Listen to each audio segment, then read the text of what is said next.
அனைவருக்கும் வணக்கம். தமிழர் ஊடகத்தின் வாயிலாக அர்ஜுன். இன்னைக்கு நாம பார்க்க போற காணொலியின் தலைப்பு 2026 தேர்தலில் 40% வாங்க போகும் அண்ணன் சீமானும் நாம் தமிழர் கட்சியும். சரி, எதற்காக இந்த காணொலி? இப்போ 2026 தேர்தல் வந்து கொண்டிருக்கு. ஏப்ரல் 23.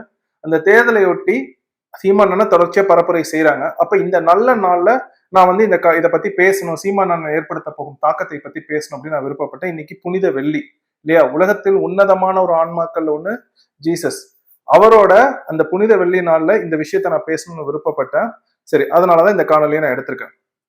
என்னன்னா, எல்லாருமே இப்ப நீங்க பாத்தீங்க அப்படின்னா, இப்ப சீமானா பரப்புரைய ஆரம்பிச்சிட்டாங்க. இது வரைக்கும் எனக்கு தெரிஞ்சு இந்திய வரலாற்றுல இப்படி ஒரு பரப்புரை நடந்திருக்குமான்னு தெரியல.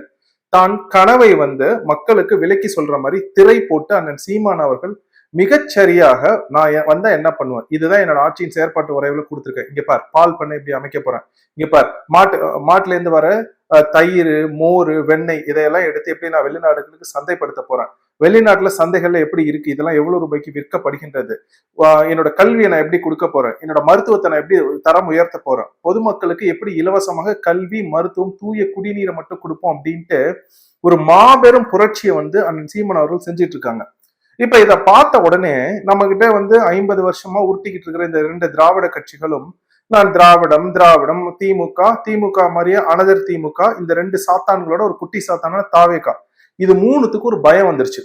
இவங்க மட்டும் பயப்படாம இந்த தமிழ்நாட்டை கட்டுப்படுத்த வேண்டும், தமிழ் இனம் அடிமை தளத்திலிருந்து விடுதலை பெறக்கூடாது அப்படின்னு நினைக்கின்ற இன்னொரு கூட்டமும் என்ன செய்யறாங்க அப்படின்னா, மக்கள் மனதுல இந்த எழுச்சி வரக்கூடாது அப்படின்றதுக்காக அவங்க வழக்கம் போல தாங்கள் செய்கின்ற செயல் என்னன்னா, கருத்து திணிப்பு பண்ணிக்கிட்டு இருக்காங்க. இப்ப நீங்க 2-3 ஊடகங்கள் இந்த கருத்து திணிப்பை சமீபத்தில் செஞ்சாங்க. இப்ப எனக்கு இதுல என்ன கேள்வி அப்படின்னா, அவங்க எப்படி ஏமாத்துறாங்கன்னு மட்டும் நான் உங்களுக்கு சொல்ல பாருங்க. ஒரு கருத்து திணிப்புல அதிமுக 150 இடம் எடுக்க போகுது, திமுக 50ல இருந்து 60 எடுக்க போகுது அப்படின்னு சொல்லி எல்லாம் பண்ணாங்க. தாவேக்காக்கு 2-3 சீட் கொடுத்திருந்தாங்க. ஆனா அவங்க நாம் தமிழருக்கு 4% அப்படின்னு கொடுத்திருந்தாங்க. சரி, அது ஒரு விதத்துல நாங்க கருத்து திணிப்பு அப்படின்னு வச்சுப்போம். ஒரு கருத்து திணிப்பு. 2வது கருத்து திணிப்பு என்ன பண்றான்னா, திமுக 150ல இருந்து 160 இடங்கள் எடுக்கும், அதிமுக 50ல இருந்து 60 இடங்கள் எடுக்கும், தாவேக்கா 1-2 இடம் எடுக்கும், நாம் தமிழர் 4% போடுறாங்க. அப்ப அவங்க இந்த கருத்து திணிப்பை எதை வச்சு பண்றாங்க அப்படின்னா, யாரை தாக்கி பண்றாங்கன்னா, நாம் தமிழர் அதிகமான வாக்கு சதவீதம் எடுக்கக்கூடாது அப்படின்ற ஒரு எண்ணத்துல இதை பண்றாங்க. அதை நீங்க பாத்தீங்கன்னா தொடர்ச்சியா 2 நாள்ல இந்த 2 கருத்து திணிப்புகளும் வந்துச்சு. இதுல ட்விட்டர்ல களமாடுற சில ஐயாக்கள் 2% தான் நான் சீமான் எடுப்பார் அப்படின்லாம் இதுல சொல்லியிருந்தாங்க. 2024 தேர்தல்ல அந்த ஐயாக்கள் சொல்லி நம்ம 8% எடுத்தோம். யாரு பிரதமர் வேட்பாளர் நம்ம கட்சியில கிடையாது. மக்கள் அப்பவே மாற்றத்துக்கு தயாராயிட்டாங்க. அந்த ஐயா சொல்லி 8% எடுத்தோம். இப்ப என்ன சொல்றாருன்னா 5% எடுப்பாங்க அப்படின்னு சொல்றாங்க. இப்ப எனக்கு ஒரே ஒரு கேள்வி என்னன்னா, ஏன் சீமான் 40% எடுக்கக்கூடாது இந்த தேர்தலை? இதான் என்னுடைய கேள்வி. இதற்கான விடை எடுப்பதற்கான வாய்ப்புகள் மிக அதிகமாக இருக்கு. இந்த தேர்தல் முடிஞ்சு வரப்ப தெய்வத்தின் கிருபையோட, தெய்வத்தின் ஆசியோட சீமானண்ணன் தான் தமிழ்நாட்டின் முதன்மையான பெரிய கட்சியாக வருவார்கள். நாம் தமிழர் கட்சி தான் வரும். 40% அண்ணன் சீமான் எடுப்பாங்கன்ற என் நம்பிக்கையில இருக்கு. அதை நான் சொல்றேன், அவ்வளவுதான். இப்ப இந்த கருத்து திணிப்புகள் யாரும் மக்கள் கிட்ட போய் கேட்கறது கிடையாது. அப்படியே நாம் தமிழருக்கு நாங்க வாக்களிக்கிறோம் அப்படின்னு வலையொலியில சொன்னாலும் அதையெல்லாம் நீக்கிட்டு திமுக அதிமுக, திமுக அதிமுக, ஒரு 2 தாவேக்கா அப்படின்னு மக்கள் மனதில் நாம் தமிழருக்கு வாக்கு செலுத்தணும்னு இருந்தா கூட இவர்கள் இதை மாற்றி அமைக்கின்றனர். அப்ப உங்களுக்கு புரியுது கருத்து திணிப்பு தமிழ்நாட்டில் நடைபெறுகின்றது அப்படின்னு.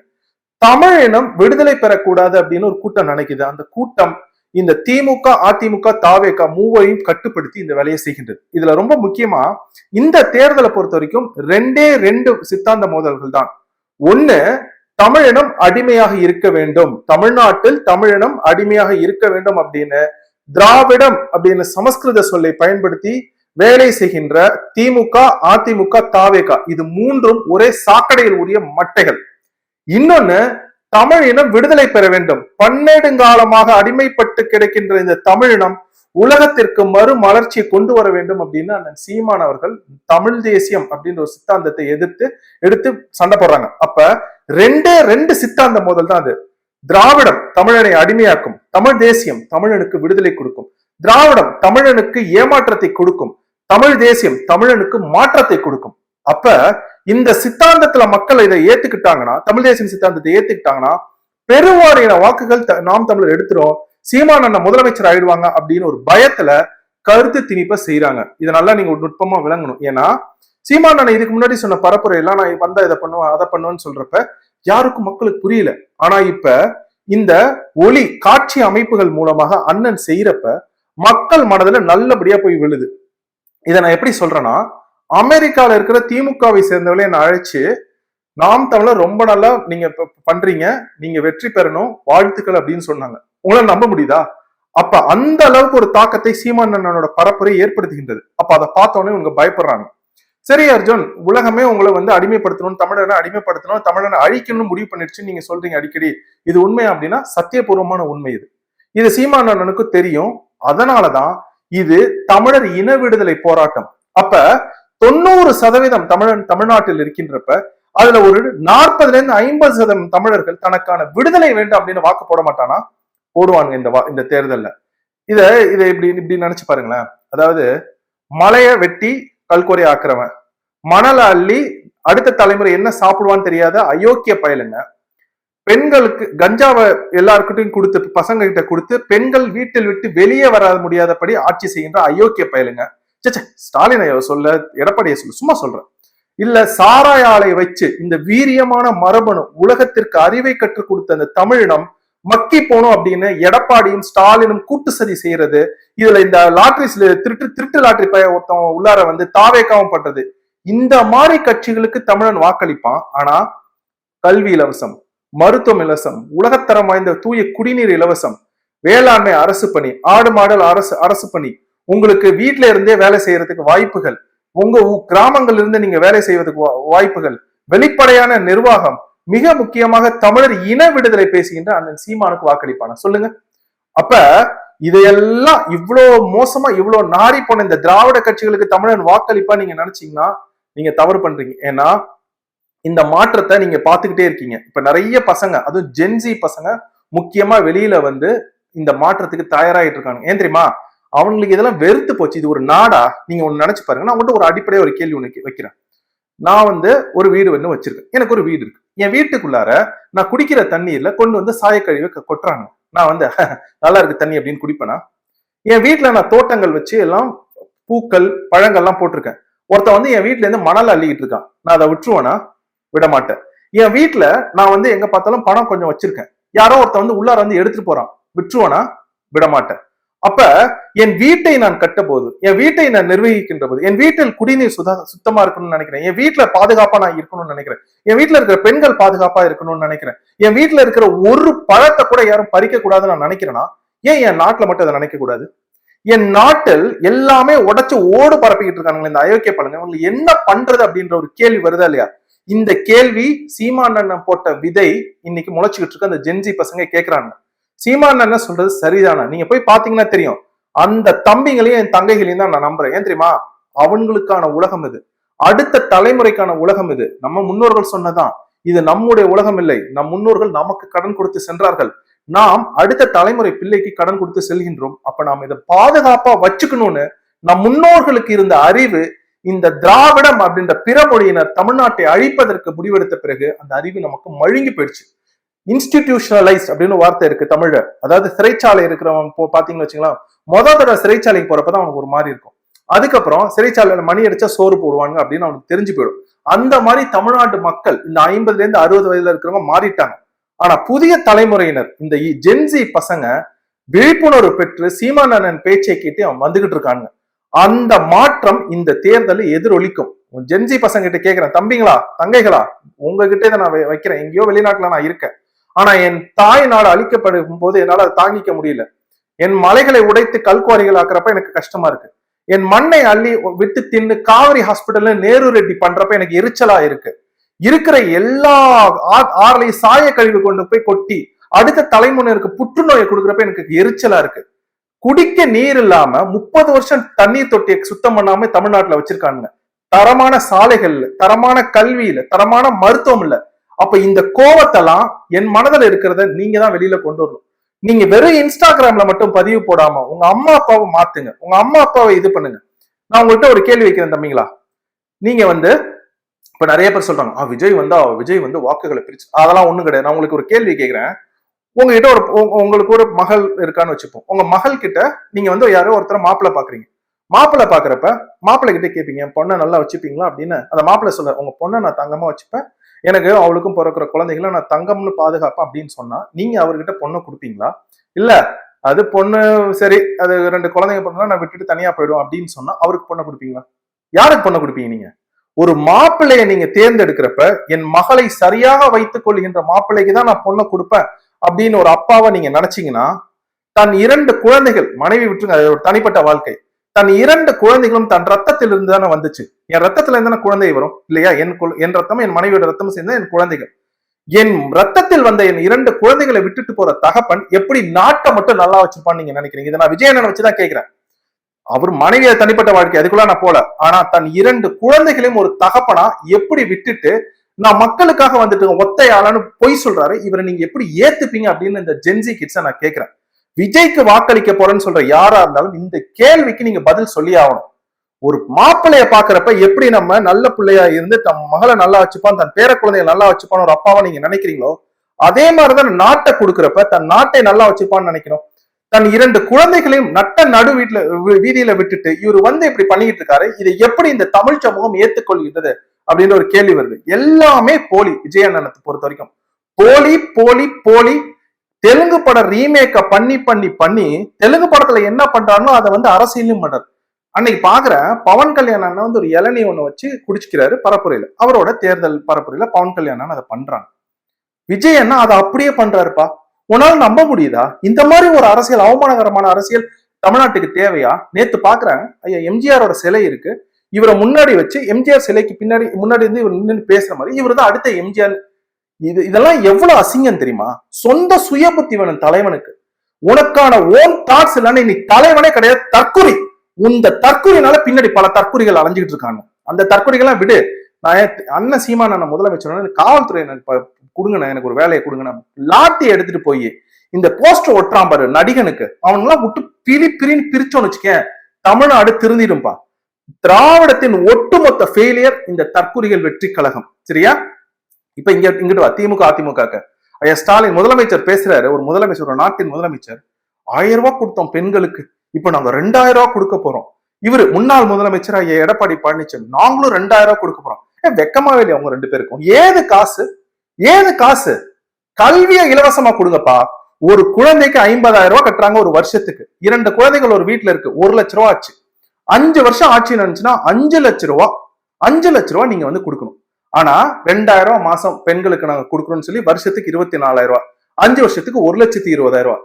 5 லட்ச ரூபாய் எங்க இருக்கு, 1,20,000 ரூபாய் எங்க இருக்கு? அப்ப பெற்றோர்கள் எத்தனை பெண்கள் தெரியுமா தன் தாலியை, தன் தோடை, தன் தங்க நகையை அடகு வச்சு தனியார் பள்ளிக்கு குழந்தைகளை அனுப்புறாங்க. அதையெல்லாம் இல்லாம தரமான கல்வி கொடுத்தா ஏன் அந்த பெண்கள் தாலியை அடக வைக்கணும்? ஏன் வந்து தோட்ட அடக வைக்கணும்? யாரா நீங்க? திராவிடர்கள் யார்? எதுக்கு நீங்க எங்க ஊர்ல வந்து எங்களை இப்படி பண்றீங்க? அப்ப இவ்வளவு அநியாயத்தை பண்றவங்களுக்கு எப்படி தமிழன் வாக்கு போடுவான்? உங்களுக்கு புரியுதா? இந்த 50-60 எல்லாம் விட்டு அவங்கள எனக்கு தெரியல அவங்க என்ன நினைக்கிறாங்கன்னு. ஆனா இந்த ஜென்சி கிட்ஸ்னால ஒரு மாற்றம் நிச்சயமா வரும். அவன் வருவான் வெளியில. நான் என்ன சொன்னேன் என் தம்பி தங்கைகள்கிட்ட, நீ வெளியில போய் உன் ஊருக்கு போய் அங்க இருக்க நாம் தமிழர் கட்சியினோட சேர்ந்து வேலை செய். இந்த உலகம் உன்னுடைய உலகம். அந்த தமிழ்நாடு நல்லபடியா இருக்கணும், 1000 வருஷம் 2000 வருஷம் கழிச்சும் தமிழ்நாடு நல்ல செழிப்பா இருக்கணும் அப்படின்னா இன்னைக்கு நீங்கள் பண்ணுகின்ற அந்த புரட்சி தான் நம்மளை காப்பாத்தும். உங்களுக்கு தெரியும் சீமான் அண்ணன் உறுதியா வெற்றி பெறுவாங்க அப்படின்னு எனக்கு நம்பிக்கை இருக்கு. ஏன் தெரியுமா? இதை நான் தெய்வத்தின் சிந்தனையா பாக்குறேன். இந்த உலகமே தெய்வத்தின் சிந்தனை, அதை நீங்க எனக்கு மாற்று கருத்தே கிடையாது. இந்த உலகத்தில் இருக்கிற ஒவ்வொரு உயிர்லயும் அவர் இருக்கார். அவர் அந்த பரம்பொருள் இருக்கின்றது. அந்த பரம்பொருள் நினைக்கின்றது சீமான் அண்ணன் முதலமைச்சர் ஆகணும். இதுக்கு எப்படி அர்ஜுன் இப்படி சொல்றேன்னா, தெய்வம் வந்து படார்னு பிளாஷியெல்லாம் இருக்காது, அப்படி ஆஸ்டன்டேஷியஸ் எல்லாம் தெய்வம் எதுவும் பண்ணாது. பொறுமையா நிதானமா பின்னாடி வேலை செஞ்சுக்கிட்டே இருப்பார். நம்மளுக்கு தெரியவே தெரியாது. சீமான் அண்ணன் வேலை செய்யறத பார்த்துக்கிட்டே இருக்காருல்ல, அப்பா சீமான் அண்ணன் வரதுக்கான எல்லா வேலையும் பொறுமையா நிதானமா மிகப்பெரிய ஒரு ஆழமான வேரோட தமிழ் தேசியம் தமிழ்நாட்டில் வேரூன்றி கொண்டிருக்கின்றது. அதுதான் தெய்வத்தின் சிந்தனை. இதை எப்படி அர்ஜுன் சொல்ற அப்படின்னா, நவம்பர் 20, 2024 தெய்வம் தனது வேலையை ஆரம்பித்து விட்டது. சீமான் அண்ணன் முதலமைச்சர் ஆகணும். இப்ப ஆரம்பிக்கல, அது ரொம்ப வருஷமா நடந்துகிட்டு இருக்கு. முதன் முறையா அதை வெளிப்படுத்தியது நவம்பர் 20, 2024. இந்த காணொலியை பார்க்கிற சில முக்கியமான ஐயாக்களுக்கு தெரியும் அந்த தேதி என்ன அப்படின்னு. நான் விளையாட்டுக்கெல்லாம் சொல்லல, நான் தெளிவா சொல்றேன். இதை ஏன் நான் சொல்றேன் அப்படின்னா, தெய்வத்தோட சிந்தனை அப்படிதான். இதை எப்படி எனக்கு சொல்லி உங்களுக்கு புரிய வைக்கிறதுன்னு தெரியல. சாத்தான் வந்து அள்ளி அள்ளி கொடுக்கும், தெய்வம் பொறுமையா இருக்கும். நீ நல்லதை பண்றியா பண்ணு, போட்டு சோதனைகளை கொடுக்கும், உன்னை போட்டு உழுக்கும். என்னடா இது அப்படின்னு இவனால தாங்க முடியுமா இது அப்படின்னு பார்க்கும். கடைசியா அல்ல அல்ல கொடுக்கும். அதுதான் இந்த தேர்தல நடக்கும். அதாவது ரஜினிகாந்த் அடிக்கிற ஒரு டைலாக் சொல்லுவாங்க தெரியுமா, நல்லவங்களை ரொம்ப சோதிப்பாரு, போட்டு ஒரு வழி பண்ணுவாரு, ஆனா கை விட்டுற மாட்டாரு. கெட்டவனுக்கு அள்ளி அள்ளி கொடுப்பாரு, ஆனா கை விட்டுருவாருன்னு. அது அவர் அனுபவத்தில் சொன்னியது. அதை தான் நானும் சொல்றேன். சரி, எதுக்காக ரொம்ப தெய்வம் தெய்வம் நான் சொல்றேன்னு புரியுதா? சொல்றேன் கேளுங்க. அதாவது இந்த உலகத்துல கிரீட் வந்து இந்த உலகத்தை வழி நடத்தி சென்று கொண்டிருக்கின்றது. இந்த உலகத்தை எது நம்ம வழி நடத்தி செல்லணும்? தெய்வம் வழி நடத்தி செல்ல வேண்டும். தெய்வத்தின் சிந்தனையால உருவான இந்த உலகம் தெய்வத்தின் சிந்தனையால நடைபெற்று போனோம். இது நான் உங்களுக்கு ஒரு ஏற்பட்ட அனுபவத்தை வச்சு சொல்றேன். அதாவது பக்ருய ஆற்றுடன் பன்மலை அடுக்கத்து குமரிக்கோடும் கொடுங்கடல் கொள்ளன்னு சிலப்பதிகாரத்தை நான் சொன்னேன். அதுல நான் சொன்னேன், தமிழர்களை தெய்வம் அந்த குமரிக்கோடு அப்படின்ற அந்த இடத்தை வந்து மூழ்கடிச்சது தெய்வத்தின் கோபம் அப்படின்னு. அதை ஏன் சொன்னேன்னு உங்களுக்கு தெரியுமா? இன்னைக்கு நான் சொல்றேன் கேளுங்க. போன வருடம், அது எப்படி சொல்றதுன்னு எனக்கு தெரியல, போன வருடம் வீட்டுல நான் மட்டும் தனியா இருந்தேன். எங்க வீட்டுல யாரும் இல்லை. நான் தேவையில்லாத ஒரு வேலையை செஞ்சுட்டு இருந்தேன். தேவையே இல்லாத வேலை எனக்கு அது, சரிங்களா? சும்மா இல்லாம செஞ்சுக்கிட்டு இருந்தேன். அப்ப உன் வாழ்க்கையில நான் இருக்கேன், இந்த வேலையை நீ செய்யக்கூடாது அப்படின்னு என்னை மிரட்டுச்சு. அதுக்குள்ள நான் போகிறோம்ல, எனக்கு இப்ப நினைச்சாலே ஒரு மாதிரி பயமா இருக்கு. நான் இப்படி இருக்கேன் என் வாழ்க்கையில. சரி, இப்படி நல்ல ஒழுக்கமா இருக்கணும், நல்ல பையனா இருக்கணும், ரொம்ப வந்து பகட்டா இருக்கக்கூடாது, எளிமையா வாழணும் அப்படின்னு, லோயர் மிடில் கிளாஸ் மாதிரி தான் வாழணும் அப்படின்னு நான் அமெரிக்காலே நினைக்கிறேன். சரிங்களா? ஒரு பேச்சுக்கு நான் சொல்றேன். தெய்வம் என்ன சொல்லுதுன்னா, நான் உன்னை இந்த இடத்துல இருக்கணும்னு நான் நினைக்கிறேன், நீ இங்க இருக்க, இப்படி இருக்காத, இப்படி இரு அப்படின்னு என்னை மிரட்டுனுச்சு. அதை மிரட்டினதுன்னா அது ஒரு விதமான ஒரு சக்தி. சரிங்களா? நான் வந்து என்ன பண்ணேன்னா, அன்னைக்கு இரவு எனக்கு பயம். அந்த அறைக்குள்ளார நான் போகவே இல்லை. அது எந்த அறையில நடந்துச்சுன்னு எனக்கு தெரியும். அந்த அறைக்குள்ளார நான் போகல. அடுத்த நாள் காலைல அந்த அறைக்குள்ளார போனப்பதான் எனக்கு தெரிஞ்சிச்சு. ஏன் அர்ஜுன் குறிப்பா ஒரு அறையை மட்டும் சொல்றேன் அப்படின்னா, அந்த அறையில தான் அருண்மொழிவர்மனோட ஓவியத்தை நான் மாட்டி தினம் தினம் விளக்கேற்றி வழிபடுவேன். அந்த அறையில தான் அது நடந்துச்சு. எனக்கு ரொம்ப நல்லா தெரியும், அது தெய்வத்தின் செயல் எனக்கு தெரியும். அது இந்த 10 கமாண்ட்மெண்ட்ஸ்ல வர மாதிரி நடந்துச்சு. இதுல இன்னொன்னு நான் சொல்றேன், நம் முன்னோர்களின் புகைப்படத்தையும், அதாவது நம்ம வீட்டுல யாராச்சும் அப்பா இறந்துட்டாங்க, தாத்தா இறந்துட்டாங்க, அவங்களோட புகைப்படத்தையும் தெய்வத்தின் புகைப்படத்தையும் நம்ம ஒண்ணா வைக்கக்கூடாது. தெய்வம் வேற, உங்களுக்கு புரியுதா? தெய்வம் வேற, நம் முன்னோர்கள் வேற. முன்னோர்கள் புகைப்படங்களை தனியா வச்சு வழிபடுங்க, தெய்வத்தின் புகைப்படத்தை தனியா வச்சு வழிபடுங்க. அதற்கான மரியாதை நம்ம கொடுத்தே ஆகணும். ரொம்ப அன்பு நிறைந்தவர் தெய்வம், வந்து ரொம்ப அன்பு நிறைந்தவர். அவர் வந்து எல்லாருக்கும் நல்லதை நினைக்கணும், உலகத்துல அன்பு தான் இருக்கணும், உலகத்தை இருக்கிற மக்கள் தன்னை நினைக்கணும்னு நினைக்கிறவர். ஆனா அவரை கோபமாக்குனா என்ன ஆகணும்னு எனக்கு அப்பதான் புரிஞ்சிச்சு. எத்தனையோ வாழ்க்கையில் நிறைய விஷயங்கள் எனக்கு இப்படிலாம் நடக்கும். ஆனா எனக்கு அது ஒரு பூடகமாவே இருந்துச்சு, வெளிப்படையா எனக்கு தெரியல. ஆனா போன வருடம் நடந்த பிறகுதான் எனக்கு அது தெரிஞ்சிச்சு, தெய்வம் என் வாழ்க்கையில இருக்குன்னு. ரொம்ப முக்கியமா அதுக்கப்புறம் தான் நான் ஒரு யோகியின் சுயசரிதத்தை தேட ஆரம்பிச்சேன். ஏன்னா என்னை வழி நடத்தி சொல்றதுக்கு எதுவுமே இல்லை. இங்க இருக்கனா, என்னை யார் இருக்கா சொல்லு? அப்ப எனக்கு அது தேவைப்பட்டுச்சு. அப்பதான் நான் ரஜினிகாந்த் அவர்கள் சொல்லுவாங்களே ஒரு நூல் அப்படின்னு, அந்த நூலை தேட ஆரம்பிச்சேன். அந்த நூல் என்கிட்ட வந்துச்சு. அதுக்கப்புறம் தான் நான் என்னை மாற்றிக்கொண்டேன். அதனால புரிஞ்சுங்க, தெய்வத்தை மட்டும் கோவப்படுத்தவே கூடாது. Do not anger the gods. இது வந்து நான் சொல்லணும்னு விருப்பப்பட்ட சொல்லிட்டேன். நிறைய வாட்டி எனக்கு நடந்திருக்கு. திருச்செந்தூர் ஒரு வாட்டி நடந்துச்சு. முருகன் கோயிலுக்கு போனாலே எனக்கு பயம் வந்துடும். முருகன் என்னை போட்டு ஒரு வழி பண்ணிடுவாரு. எனக்கு எப்ப போனாலும் பயம் வரும் முருகன் கிட்ட போறப்ப. திருச்செந்தூர்ல ஒரு வாட்டி போனேன். பழனியில சின்ன வயசுல போயிருக்கேன், ரொம்ப சோதிச்சாரு. எப்ப பழனிக்கு போனாலும் சோதனையா இருக்குமே அப்படின்ட்டு திருச்செந்தூர் ஒரு வாட்டி போனேன். திருச்செந்தூர் போனப்ப என்ன நடந்துச்சுன்னா, நான் சும்மா சாதாரணமா சிரிச்சுக்கிட்டே, நான் மனசுல வந்து ஒண்ணு போகுது. அதாவது பழனிக்கு சின்ன வயசுல போனப்பயும் சரி, அதுக்கப்புறம் போனப்பயும் சரி, ரொம்ப கஷ்டப்படுத்திட்டார் காசே இல்லாம எங்களை போட்டு. திருச்செந்தூர் போறப்ப 2019 ஓரளவுக்கு காசு இருந்துச்சு. சரி, நான் என்ன பண்ணேன், எங்க வீட்டுல நானும் என் பையனை மட்டும் திருச்செந்தூர்ல ஒரு இடத்துக்கு நடந்து போயிட்டு இருந்தேன், கோயில் உள்ளார. அப்ப நான் என் மனசுல ஒரு சிந்தனை ஒண்ணு வந்துச்சு. என்னன்னா, சரி நம்ம வந்து தனியா இனிமேல இருக்க முடியும், யாரும் நம்மளுக்கு தேவையில்லை அப்படின்னு சின்ன செருக்கு வந்துச்சு. அங்க போனோன்னா நானும் என் பையனும் போறோம் ஒரு இடத்துக்கு. இந்த இடத்துல வந்து கீழே போய் குளிக்கிற மாதிரி ஒரு இடம். கீழே குளிக்கிறதுக்காக நான் என் பையனை வந்து நான் கூட்டு போறேன். அங்க வந்து ஒருத்தர் கேட்கிறாரு, ஐயா ஒரு $5 $5 கொடுத்தாதான் இங்க குளிக்க முடியும் அப்படின்னாரு. தேடி பார்க்குறேன், கையில காசு இல்லை. அப்பதான் நான் நினைச்சேன், அந்த ஒரு நொடிக்கு முன்னாடியே தான் நினைச்சேன், யாரும் நம்மளுக்கு தேவையில்லை, நம்ம வாழ்க்கையில தனியா இருக்கும் அப்படின்னு.